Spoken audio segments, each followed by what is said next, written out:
as Colorado, farmland as great as the Midwest, amazing rivers and lakes, one of the best waterfalls in the entire continent, and the largest city in the entire nation. We have all of that here in this state. That means we have different people, and counties should be counties, and cities should be cities, and one city should not run this entire state. It's not fair to the state. It's not fair to the city. It's not fair at all. We should be able to be ourselves. You will hear me say that again and again and again. I get that Western New York is not Long Island, that New York City is not Rochester, that North Country is not Southern Tier. I get that. And I want to make sure I'm talking the talk and walking the walk, and that's why I'm here. And that's why I'm traveling the entire state. But not just that. I picked a running mate. I picked a running mate from Western New York. I picked a running mate who I trust, who I met years ago, who I know is a good man, and he's right here, his name, Andrew Hollister.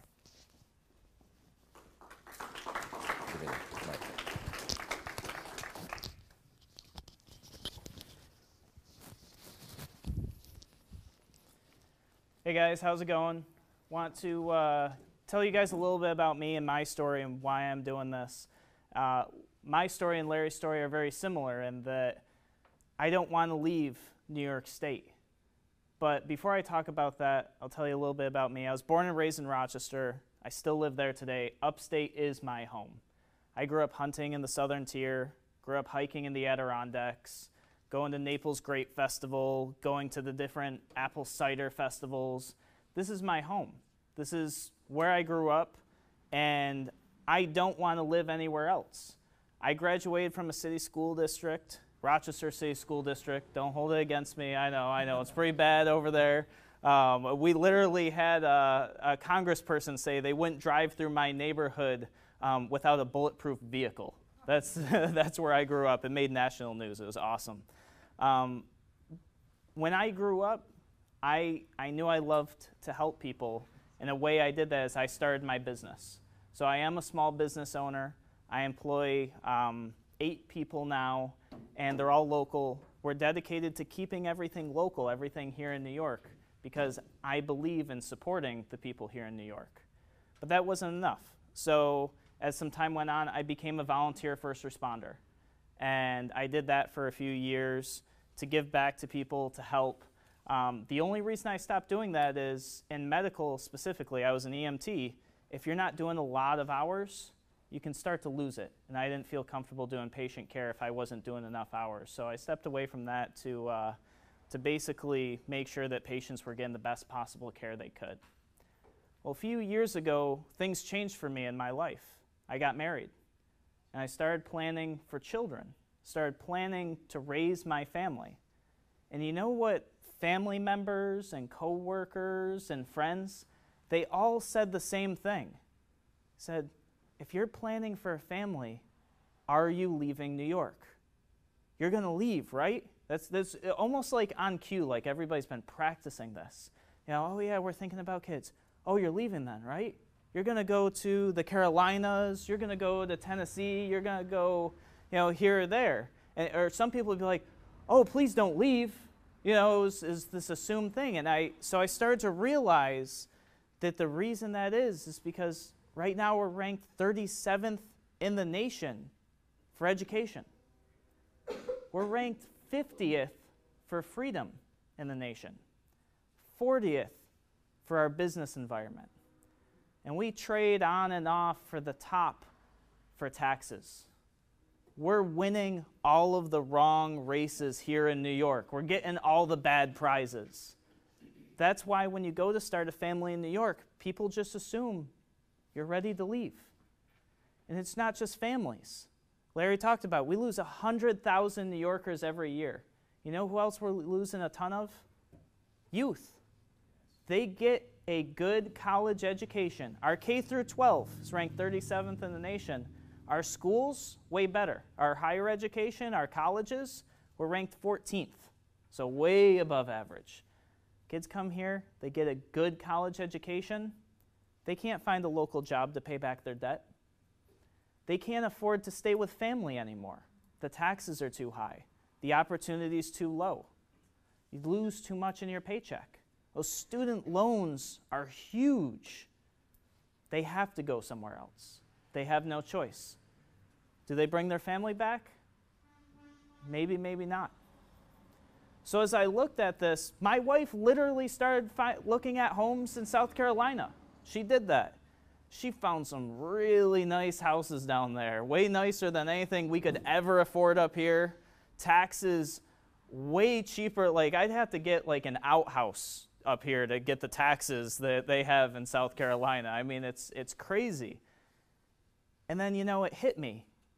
I want my kids to hunt in the southern tier. I want them to hike in the Adirondacks. I want them to go to Naples Grape Festival. I want them to have 4 seasons. I want them to experience the things that I experienced growing up here in New York. But I want to know that they have the right opportunities as well, which is why I'm doing this today. It's why Larry's doing this today. It's why we need to bring change this November, because all of you know somebody who's considering leaving or who has left for any number of reasons, and it can be changed by the governor of New York State. So we can do this together if we come together, if we work together and make this happen.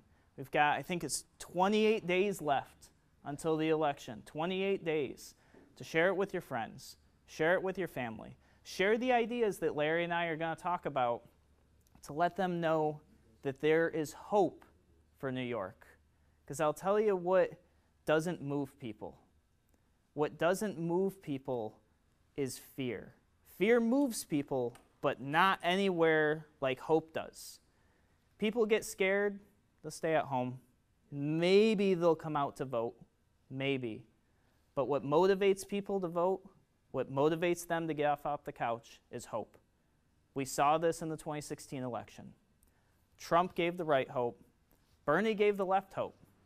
It would have been hope against hope in the last election. The Democratic Party, their process, their system was broken. It became hope against Hillary. Hope won. Hope wins elections. So I hope we can inspire you guys to have some hope today and share that hope with your friends and your family. Share the hope of families not being divided by New York State taxes, of people not having to shut down their small businesses because of licensing and regulation, and people not leaving because we have poor education. Share that hope with them. Thank you.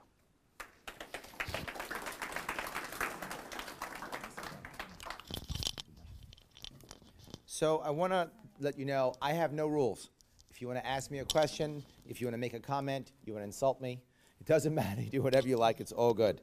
I want to touch on right away some things I know that people want to talk about. I heard already. Adoption, family court, and farmers. So let me touch farmers first. Then I'll go to adoption and family court. And if you have any questions or comments, I'll take any of those. Is that okay? All right. Farmers first. I'm the only. Please have a seat, my friend. Come on in. Have a seat, please. I can't stay long. That's okay. Stay as long as you can. Have a seat, please. Farmers first. I am the only candidate with any plan for farmers, any plan at all. And I'll talk about 2 different ways of farmers, those dairy and then non-dairy. When it comes, and they overlap. Let me do farmers in general, which will cover both of them. Overall, the first thing we have to do is start treating farmers like businesses. We're not doing that. And I specifically mean small farmers, not large farms, small farms. I mean a farm, 300 acres, 50 acres, even 5 or 7 acres. It's a small farm. You decide how small, we decide how small that farm is, but a small farm. If you have a small farm and it's treated like a business, guess what? You don't get hammered with workers' comp anymore. You don't get hammered with insurance anymore. You can get an SBA, small business loan, all of a sudden. Right there, that will begin to help the farmer out. And I said small business loan. I don't want farmers just getting loans, because when farmers just get loans, it just delays the inevitable. I don't want that. I want them instead to get small business loans, which means treating that farm like a business. Now, if you are a dairy farmer, how about instead, I treat you like a business, and then I add one more thing. I add the idea that if you agree to sell your goods and services only within New York State, only local within New York State, and not cross the border, that you are immune from all federal regulatory bodies. That's happening already in Wyoming. We can copy that now. We do that, then I treat you like a business. Guess what you can do? You can put a facility on your farm. Right now, what does that mean? Craft yogurt. Right? Kraft ice cream, Kraft cheese, all those cool craft grows. Why does that matter? Because we already have it happening right now. In the beer industry in New York State, everywhere exploding, craft breweries everywhere. We already have a culture for it. What does that mean? We'll have investors for it. Banks will give you loans. Investors will rush up here to get craft situations, like craft cheese, craft this, craft that. Right now, our dairy farmers are price takers, not price makers. You should be price makers. Selling your product locally, selling your product until you get the good, cool craft product. Once it gets up and running, you copy the beer industry. Once you're rocking and rolling, you want to get bigger, then sell outside of state, then know that, deal with federal regulatory bodies at that point. But you have a chance of getting up and running. Now, what else happens? Well, if you're spending more of your time in craft ice cream, craft beer, craft cheese, milk on the market, less of it, price goes up. So those who are actually still selling milk get a higher price. Those who are selling craft, they get to sell their products wherever they want. Cool new things. You do that, farmers have a chance. Does that make sense? That's a shot. That's a chance to make some success. Second piece, I want to legalize and regulate hemp and cannabis like onions. Yes, I said like onions, with one exception. Oh, she didn't like onions. I could tell that. She's like, onions? I don't like onions. Good, you're too young to have cannabis anyway, so good. So yes, with one exception, 18 years or older to purchase. That's the only difference. Otherwise, like onions. Why? Because I want a small farmer to decide, again, whether you're dairy or non-dairy, to say, you know what? Maybe I should put inside my farm hemp or cannabis. Hemp for the environment. But not just that. Craft hemp grows too. Hempcrete, hemp plastic, hemp rope, hemp cloth. Again, craft grow. That could go alongside some other crop or as a crop. I don't know. I'm not a farmer. You're a farmer.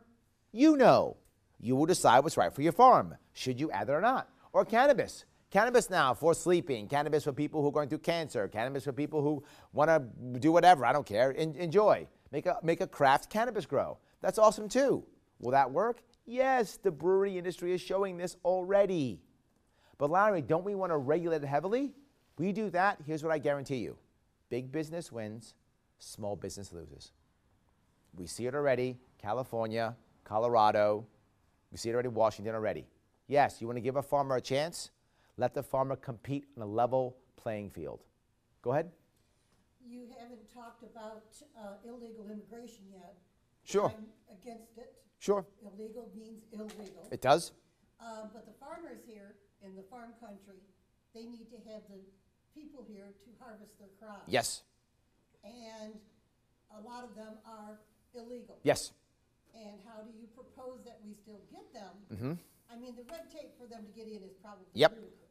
Absolutely. Yep. But they've got to be able to get in to harvest the crops. 100%. But they have to be legal. Yes. Let me finish this piece and I'll go right there.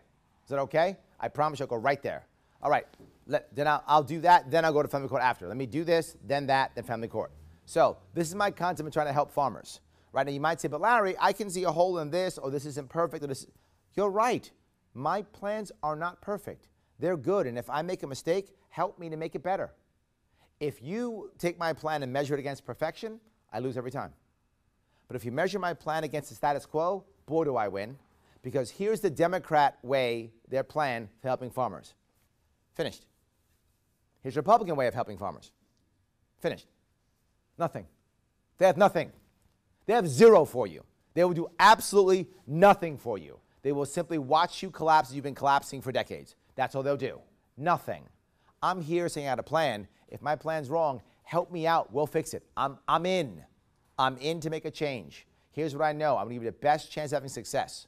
What you hear with every other plan with Democrats and Republicans is one or two words. Republicans will use the phrase invest. Democrats will use the phrase fund or fully fund. What does that mean? Taxes. That's all that means. Taxes. We have to invest in, raise your taxes. We have to fund or fully fund, raise your taxes. What I just said does not raise any taxes in any way, shape, or form. What I just said is I'm allowing you and supporting you to be better at what you do. Does that make sense? Now, I also mentioned it. Thanks for coming, my friend. Thank you. You got my vote. Thank you. Oh, that was easy. Wow. All right. There we go. I love it. So, yes, there we go. I love it. Thank you. All right. But again, what I also mentioned was the idea of workers' comp. We have to fix workers' comp if they're a small business where they're not paying double workers' comp. If you're a small business owner, you know how hard that is. You're paying workers' comp for people who have on-the-job and off-the-job problems, accidents. Get rid of off-the-job. That's what your insurance is for. You treat now farmers like that, they'll be able to hire people locally better. They won't need as much foreign labor. They'll still need foreign labor probably, but not as much. This will lower the amount of people that we want to be working on the farms. Right? Does that make sense, everybody? No. You think, no, it won't? Why? Is it going to reduce the number of people that are needed to harvest the crop? Oh, okay. The actual physical workers, yeah, not as many. But there are people who manage it. The managers won't have to be foreign at all. They can be local, right? Because you can hire them now easier, right? So we'll make that. This is a little bit better. But maybe I'll move on to, does that make sense on how we try to help farmers? Yes? No? Did I answer your question at least? Oh, no, I didn't. I'm not sold here yet. Please tell me. I will go to you. I want to make sure I answer the first question. Go ahead. Talk to me, please. Actually, Como and Farnborough has been good to the New York farmer. They've been pretty decent to us, and Farnborough belonged to Farnborough, been a Farnborough member for years, and they're solely into farming. And you got some good points there. This hemp and this cannabis there, that's a good idea. Yeah? And we used to grow hemp here. I know. And it kind of went away to Canada. Yep. And it's starting, I guess, to come back. I've been looking into it. But wait a minute. So you just told me my idea is good, and you said you're not sold? Wait a minute. You just talk yourself into it? You talked yourself into it. Good. I love it. Yes. Hemp is a good idea. Yes. That part is good. Yes, absolutely. 100%.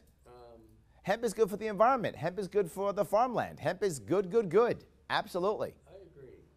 All right, so I won. Yay. All right, good. All right, I've won. There we go. All right, let me go to your issue with immigration. Immigration's a big problem. And the biggest problem is that most of it is federal. There What's the isn't. definition of illegal? Have a good one, sir. Thanks for coming. Thank you. But immigration's tough, right? Only because most of it's federal. That's the reason why a lot of it's tough. Right? Even so, let me be very clear on something. People have said, Larry Sharpe, you're for sanctuary cities. That's not true. Let me tell you what is true. New York City is going to be a sanctuary city. And people get mad when I say that all the time. New York City is going to be a sanctuary city. But it's illegal, but it's wrong, but the Constitution, I get it. But New York City is simply going to say no. New York City fights Cuomo. De Blasio runs New York City. De Blasio fights Cuomo, and they're the same party. New York City literally gives out ID cards to illegal immigrants, city ID cards. New York City has 8.5 million people, more than 40 states. New York City's financial power is beyond any other city in this entire country, and that makes you angry. I get it, and still true. Here's what's going to happen if you vote by anybody except me. Be very clear. You vote for anybody except me, New York State is going to become a sanctuary state. That's going to happen. You can get mad and shake your fist and talk about the Constitution and talk about Trump, anything you want, and it will not change a thing. California is already there. They don't care either. Neither will New York State. If you vote for me, I will make one massive change that will save this state from becoming sanctuary state. I will allow each county to decide how it deals with ICE and sanctuary status on its own. They will decide on their own. What does that mean? I know you're saying no, I know.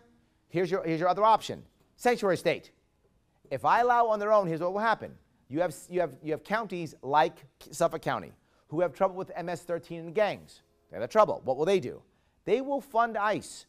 They will ask for help from the state. I will give them help from the state, and they will deal with the MS-13 problem. Do I know how to deal with the problem? I don't. But their local law enforcement does. They will fix their problem. What will happen in New York City? Nothing. They will change nothing. They are absolutely happy having all their illegal immigrants. They have any problem whatsoever with it. They're not going to change a thing. So hold on. Let me just finish this point. So what will happen? As the individual counties decide how to deal with their own immigration issues, they will begin to find the right answers that work for them. Nassau County may want to copy Suffolk County. They may want to, and then they'll be stricter or not. Not just that, illegal immigrants will by default naturally move to areas that are more open for them. They'll start leaving those areas and moving to other areas that want them. That happens all the time. It's called natural migration. That's how it works. That's what will happen. So we can make that happen on a local level. You might say, Larry, I don't like that plan. Okay, please tell me another plan. Here's the other plan. Sanctuary state. And you will be punished as a county if you are not sanctuary.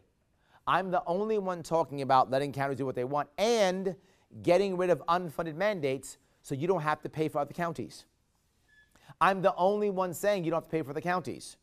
That's not happening now. Now you pay whatever the state tells you to pay. It goes to Albany, and they pay for whoever they want you to pay for. That's now. That's not changing if you vote red or blue.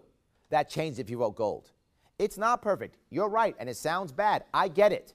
There's no better alternative. Well, what part of illegal doesn't make it illegal? I mean, I didn't say it wasn't illegal. I said New York City doesn't care. yeah, but illegal aliens are illegal. Agreed, and New York City doesn't care. You're correct. And your And they don't care. definition of illegal does not satisfy me.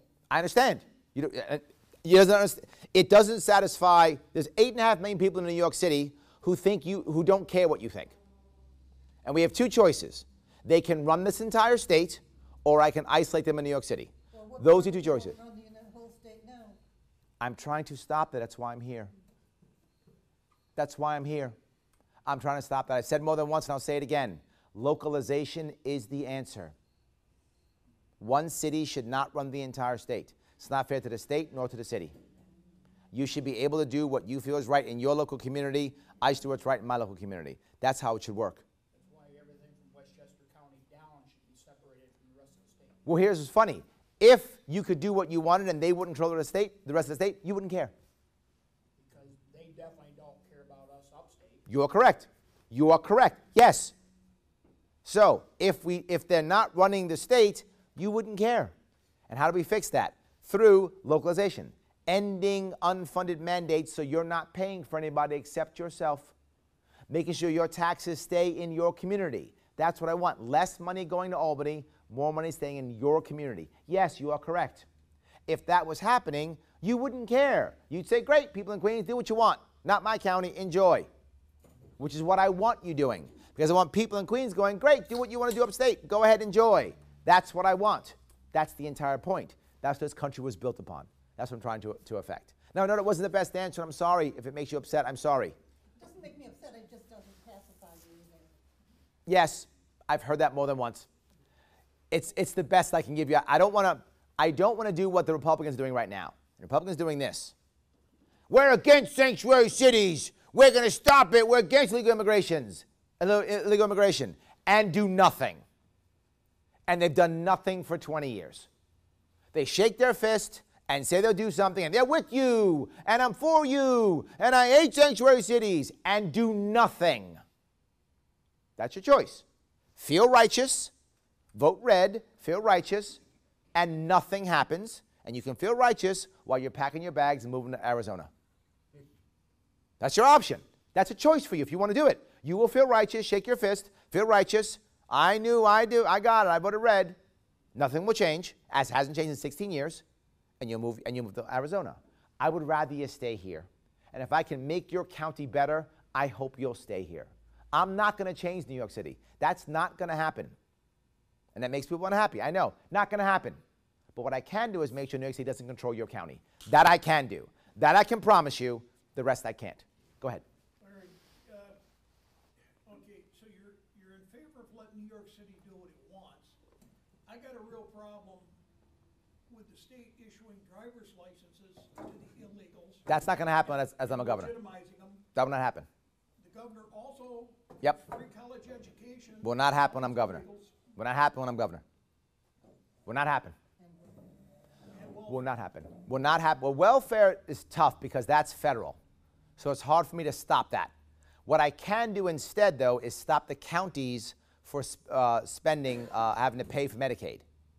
That I can do. If the counties don't pay for Medicaid, that will help.